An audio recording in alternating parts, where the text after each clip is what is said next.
My name is El Lobo, aka Wolfie, and in this video, I'm going to teach you how to make the best drill drum patterns you've ever made in your life.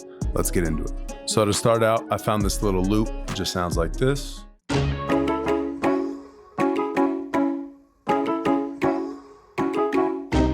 First thing we're going to want to do is bring in our drum pattern. So after we have a sample picked out, the first thing I'm going to do is load up some hi-hats. Once we have them, I'm going to put in that standard little drill pattern and go from there. Now you can see down here already, I've lowered some of the velocities, and that's to give it a little bit more rhythm, a little bit more of a bounce to humanize your hats. So after we have that, we're going to want to take the pattern in the first bar and copy it over to the second. One way you can do that is by right-clicking, dragging over. You can zoom in, make sure you got the two, and then hit Control B.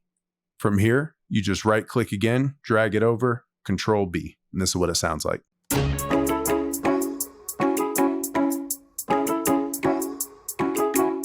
Pretty cool. So after we have the initial hi-hat laid down, I went in and found something else to kind of complement that hi-hat, something a little bit higher up, just to get a bit more excitement into the beat.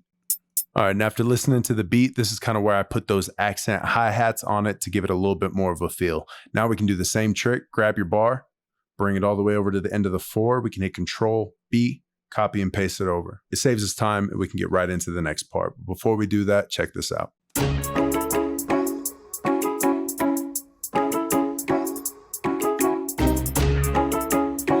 All right, so now let's move into a snare. So now that we found a snare, we're going to go into the piano roll and we're going to place it down. Now, normally they land on the 3 and the 7 on the beat. So that's where we're going to start and we're just going to go from there. Same thing, right click, drag it over to the bar, hit Control B, we're done.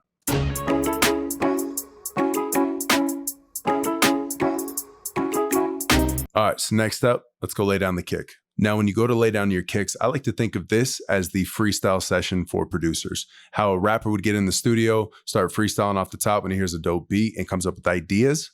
This is what we're going to do. So to do this, we're going to come up here, we're going to hit record, we're going to hit notes and automation. And then I like to keep this 3, 2, 1 on. It's going to count down. From here, you're going to be able to play in. If you're using a keyboard, make sure to have this selected and then it'll play. So once we have something played out a little bit, we can hit Alt Q and then hit enter. This is what we have.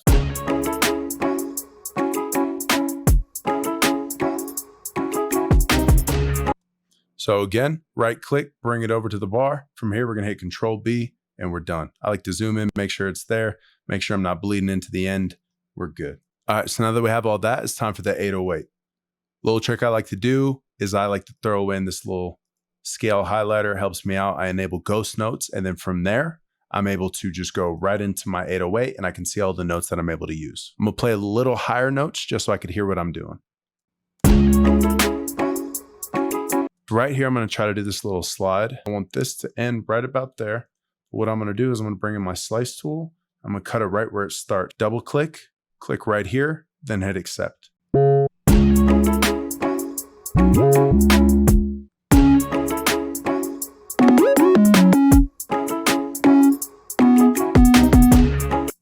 So after we have that, we know that we can start a loop again. What I usually like to do is I like to take this, bring it all the way to the end. This little chop up right here sounds pretty cool with the ending, and I feel like I can go right back into it. So from here, we're gonna hold Shift, left click, and we're gonna drag everything back over here. And then we're gonna let go. This is gonna give us a second copy of everything over here, but what we're gonna do is we're gonna go in and change this up. And just to keep things simple, I'm actually gonna keep it pretty clear through here. So this is what we got working with so far.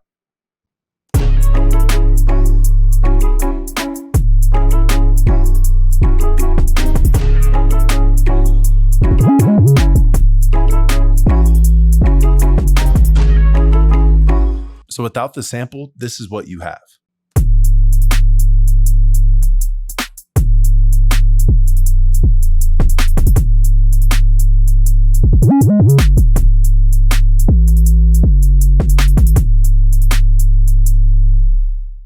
If you don't think that's hard, then you're just asleep. The way I like to judge my drill drum patterns is if the shit makes me excited while I'm listening to it without the music, it's a good drill drum pattern. Doesn't mean it's going to fit into every sample you go to use it, but it means it's a good starting point. Go ahead, feel free to steal that. Matter of fact, I'm going to throw that for free down in the description below. Go down, throw your first name, your email. You can get that for free. Now, Once we have the bass, this is just the bass. We're not even done. Once we have the bass, we're going to get deep into it. We're going to add a little bit of flair, add our personality, our characteristics. I really like the aggressive sounds and the horror-esque vibes you get from them. So I'm going to look around for stuff like that, add a little bit to it. And I'm just going to cook something up really quick. So now that I have a couple other things to add, I'm going to use that as kind of an open hat. But then I have another open hat that I took the out of because this is what it was before. And it's just too long. I made it like this. It's going to make it a little bit short. It's going to help me keep everything a little bit tighter, keep the energy where I want it to. That way I keep you listening as long as possible. The last one we have is this guy. So I'm going to go into here after I have that. And again, we're just going to come right to the 4, right click, slide all the way over, and then hit Control B.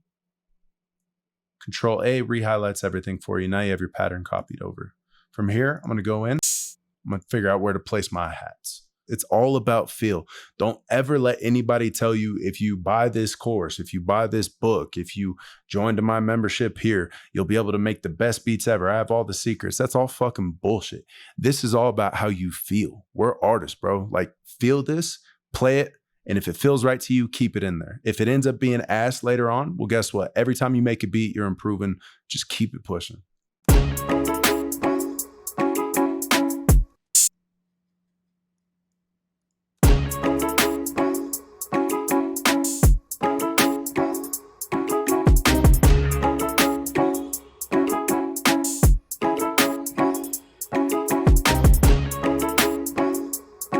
So now that we have those laid down, I'm just going to mess around with these until I have them right at a spot where I want them to.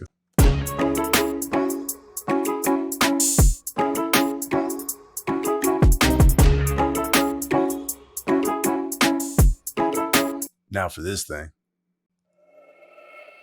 So I'm going to place it right here, and it should play long enough to cut off right here to go back into my loop. Again, keeping that excitement and keeping you listening longer.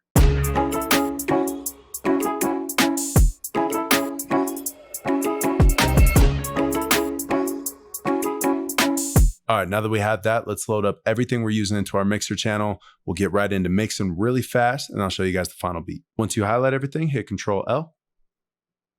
It's going to put them all into here for you. First thing I'm going to do is I'm going to look for my 808, which is right here, and then I'm going to look for my kick. And what I'm going to do there is I'm going to see if they need any side chaining, anything like that.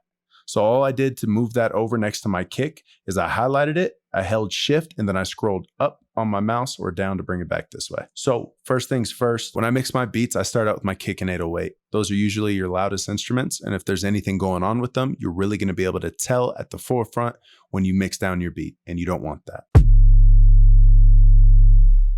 So my 808 is overpowering pretty good. I want that to have a little bit more hit. So what I'm actually going to do is I'm going to bring in a fruity parametric EQ.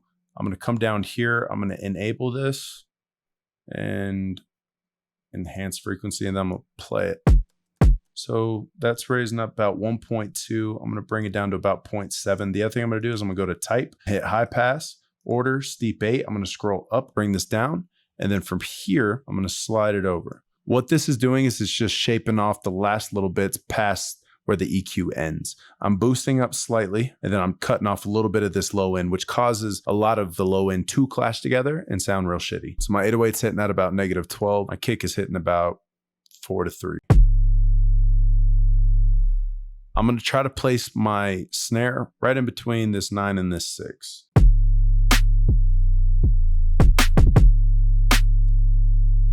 Now from here, I'm going to start out with my hi-hats, but I'm going to turn them down really low. And then I'm going to start to bring them up till I can barely begin to hear them. From there, again, like I said, it's all about feeling. Put it where you think it should go. Whatever sounds good to you is the right way to do it. So now that we have that, I'm going to start out with this closed little hi-hat, and I'm going to mix this in as well. I'm going to do it the same way, kind of gain stage it in, put it right where I want it to be.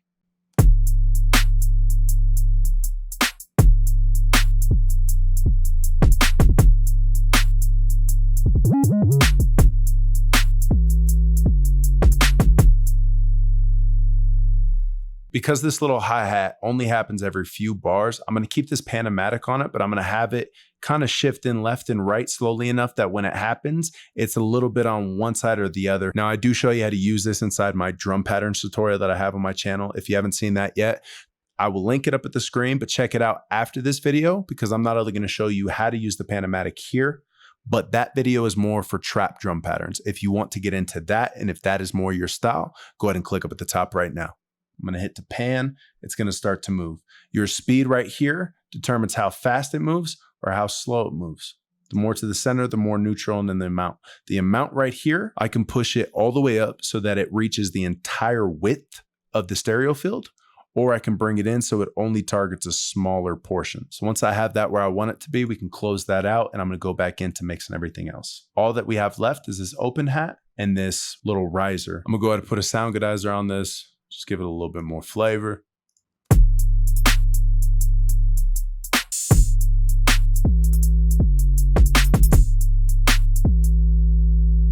So once we have that, I have my riser right towards the end. So I'm just gonna drag this over, leave it about right there, and I'm gonna listen for my riser. Now that sounds pretty good. Now because we're just using a loop, this should be pretty easy to mix in the sounds with everything else. So I'm gonna play that in right now.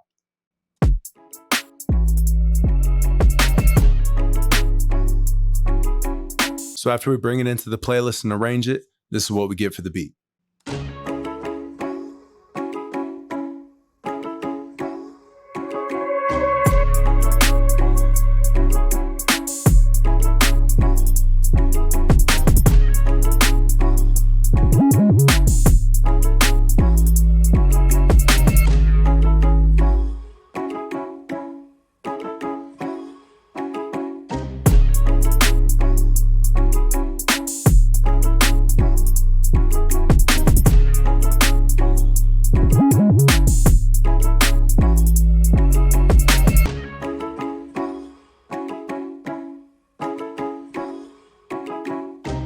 If you guys enjoyed this video, give me a like and drop a comment down below. Let me know what you would like to learn next. And if you haven't yet, smack that subscribe button and hit the bell so you get notified every time I drop a new video. Thank you all so much for watching. My name is El Lobo, aka Wolfie, and I'll catch you in the next one. See you.